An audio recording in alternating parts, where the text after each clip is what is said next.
Call తో మీ బంగారాన్ని విడిపించి ప్రెజెంట్ మార్కెట్ రేట్ కే కొని బ్యాలెన్స్ అమౌంట్ ని క్యాష్ గా లేకపోతే సమానమైన బంగారాన్ని మీకిస్తుంది అక్షయ గోల్డ్ హబ్. పోలవరం నల్లమల సాగర్ లింక్పై రాష్ట్ర ప్రభుత్వం దాఖలు చేసిన పిటిషన్ రేపు సుప్రీంకోర్టులో విచారణకు రానుంది. విచారణ నేపథ్యంలో సీనియర్ న్యాయవాది అభిషేక్ సింఘ్వితో ముఖ్యమంత్రి రేవంత్ రెడ్డి, మంత్రి ఉత్తమ్ కుమార్ రెడ్డి ముంబైలో ప్రత్యేకంగా సమావేశమయ్యారు.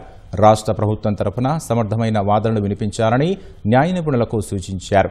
అవసరమైన అన్ని ఆధారాలను సిద్ధంగా ఉంచుకోవాలని నీటిపారుదల శాఖ అధికారులను అప్రమత్తం చేశారు. అనుమతులు లేకుండా పోలవరం నుంచి బనకచెర్ల లేదా నల్లమల సాగర్కు లింక్ చేసేందుకు ఏపీ ప్రభుత్వం చేపడుతున్న విస్తరణ పనులను నిలిపివేయాలని కోరుతూ రాష్ట్ర ప్రభుత్వం సుప్రీంకోర్టులో రిట్ పిటిషన్ దాఖలు చేసింది. తక్షణమే ఈ పనులు ఆపేలా ఆదేశించాలని కోరింది.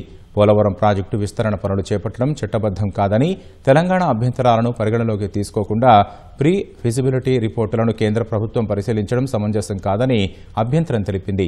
ఈ అంశాల్లో కేంద్ర జల సంఘం, కేంద్ర జలశక్తి శాఖ, గోదావరి నది యాజమాన్య బోర్డులకు స్పష్టమైన ఆదేశాలు ఇవ్వాలని కోరింది.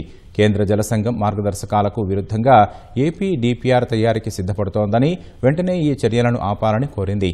ఏపీ తలపెడుతున్న ఈ విస్తరణ ప్రాజెక్టులకు పర్యావరణ అనుమతులు ఇవ్వకుండా, కేంద్రం నుంచి ఎలాంటి ఆర్థిక సాయం అందించకుండా తగిన ఆదేశాలు ఇవ్వాలని పిటిషన్లో ప్రస్తావించింది.